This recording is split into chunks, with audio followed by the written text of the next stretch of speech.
नमस्कार। समस्त बिंदुखत्ता वासियों को एक छोटा सा संदेश देना है इस वीडियो के माध्यम से।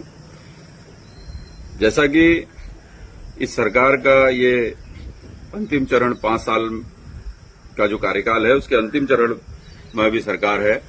लगभग 6 महीने का समय है बचा हुआ अभी, और उसमें अभी आप देखेंगे तो विकास कार्यों की बाढ़ सी आई हुई है। बिंदुखत्ता में भी कई जगह पर बिजली के पोल लग रहे हैं, सीसी रोड बन रही हैं, कहीं पर हैंडपंप लग रहे हैं, या जो भी छोटे मोटे काम या बड़े काम जो भी होते हैं। तो पहला तो थोड़ा सा एक मन में एक सवाल उठता है कि ये सारे काम लास्ट के 5वें साल में ही क्यों होते हैं।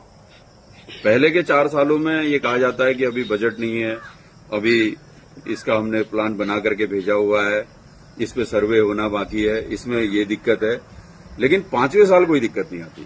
तो सबसे पहले तो मेरा केवल बिंदुखत्ता वासियों से ही नहीं, समस्त प्रदेशवासियों से ये एक सुझाव है कि सरकार को 4 साल तक डिस्टर्ब न किया जाए।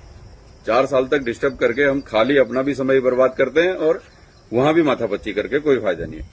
5वें साल जाया जाए, और 5वें साल में हमारा जो अनुभव कहता है कि वो काम होते हैं। दूसरी बात, बिंदुखत्ता के संदर्भ में अब हम आते हैं। बिंदुखत्ता में राजस्व ग्राम की प्रक्रिया के बारे में आप सभी जानते हैं।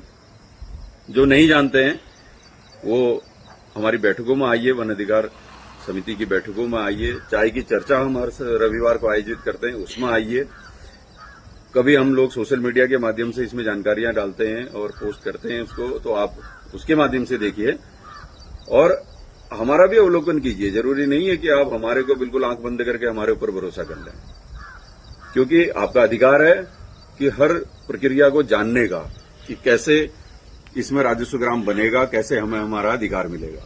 और यही बात मैं कहता हूं कि जब सरकार भी इस बात को कहती है कि हम इसको राजस्व ग्राम बनाएंगे, इस तरीके से बनाएंगे, तो वहां भी सवाल पूछा जाना चाहिए कि आखिर कैसे बनेगा।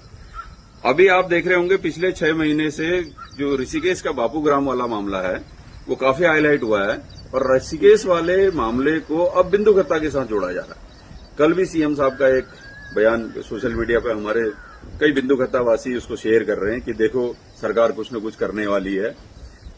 ये पहली बार नहीं है कि प्रदेश के सीएम जो इस तरह का बयान दे रहे हैं कि हम इसको राजस्व ग्राम बनाने के लिए संकल्प है, ये हमारी सर्वोच्च प्राथमिकता में है। ये कोई पहला बयान नहीं है, इन सीएम साहब का भी नहीं है, और इससे पहले भी जो सीएम साहब रहे हैं, या चाहे हम यूपी में ही क्यों ना रहे थे, तब भी ये बातें हुई थी।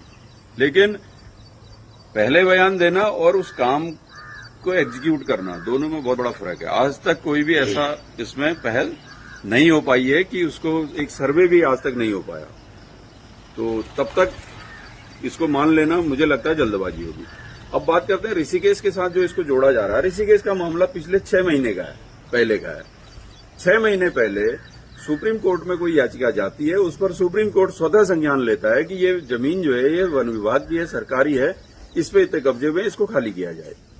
सुप्रीम कोर्ट का आदेश आता है, वन विभाग अपनी कार्रवाई करता है, लोगों को उनके घर के अलावा जो जगह बची है बाकी जगह पे वन विभाग अपने बोर्ड लगा के चला जाता है कि ये हमारी भूमि है, अब आप इस पर कुछ भी निर्माण कार्य या कब्जा नहीं कर सकते। अब आप एक चीज और गौर करने वाली बात है, आज हम जो ये 150 मीटर की सीसी रोड में बिजली के पोल में इतना फूले नहीं समा रहे हैं कि विकास कार्य तो हो रहे हैं। आपको मालूम होना चाहिए कि ऋषिकेश नगर निगम है और बापूग्राम भी नगर निगम के क्षेत्र के दायरे में आता है, और वहां पर यहां से कई गुना ज्यादा विकास कार्य हुए हैं, क्योंकि वहां उनके पार्षद है, उनका मेयर है, और वो पूरी जो निकाय की व्यवस्था है, वो सारा नगर निकाय जो होते हैं उसकी सारी व्यवस्थाएं हैं, उसका पूरा लाभ उनको मिलता रहा है, और लगातार वहां इस तरह की छोटी छोटी योजनाएं सारी उनको मिलती हैं। उसके बावजूद आज उनकी ये स्थिति है।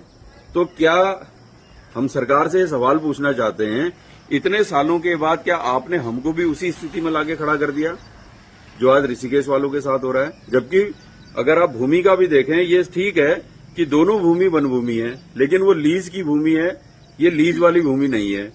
दूसरी बात, हम लोग अपना दावा 19 जून 2024 को राजस्व ग्राम के लिए अपनी दावेदारी जो हमने प्रस्तुत की थी वन अधिकार अधिनियम 2006 के तहत, हम उसकी स्वीकृति पा चुके हैं जिला स्तरीय समिति से। वनाधिकार कानून कोई छोटा कानून नहीं है।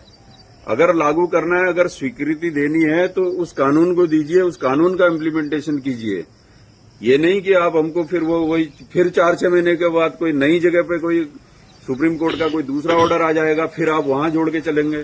50 साल से बिंदु खत्ता राजस्व ग्राम की मांग चली आ रही है, उसको अब आप इंटीग्रेटेड मॉडल बनाना या इंटीग्रेटेड किसी प्लान के तहत इसको करने की अगर आप बात करते हैं, हम तो खैर स्वागत करते हैं, किसी भी तरीके से कीजिए। आप सरकार हैं, आप कुछ भी कर सकते हैं और हमें विश्वास है कि सरकार नियमों से थोड़ा सा इधर उधर होकर के भी ये काम कर सकती है अगर करने पे आ जाए तो, क्योंकि आपके पास आज पावर है।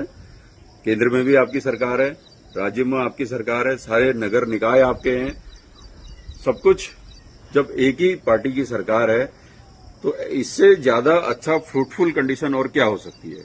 अगर हमें देना है तो दीजिए, फिर कि सिर्फ भाषणों में कि हम करेंगे, अब आप थोड़ा इंतजार कीजिए, ये कीजिए, ये क्यों। और फिर भी हम चलिए स्वागत करते हैं इस बयान का कि आपने कम से कम बिंदु खत्ता का नाम इतनी बार अगर आपकी जुबान पर आ रहा है तो हम ये मानते हैं कि कहीं न कहीं आपकी सर्वोच्च प्राथमिकता जो आप कहते हैं वो कहीं न कहीं आपकी सर्वोच्च प्राथमिकता वो दिमाग में तो है कि हाँ बिंदु खत्ता कोई मामला है। तो ये भी एक बड़ी बात है और सभी बिंदु खत्ता वासियों से मैं कहना चाहता हूं कि ये एकजुटता, एक साथ संघर्ष करने और अपनी आवाज उठाने का नतीजा है कि आज सीएम साहब किसी भी मंच पर, चाहे वो प्रदेश में कहीं भी किसी भी जगह पर इस तरह की बात होती है, अगर उनके मुंह से बिंदु खत्ता निकल रहा है तो ये हमारे लिए पॉजिटिव साइन है कि कहीं न कहीं सरकार के दिमाग में बिंदु खत्ता है।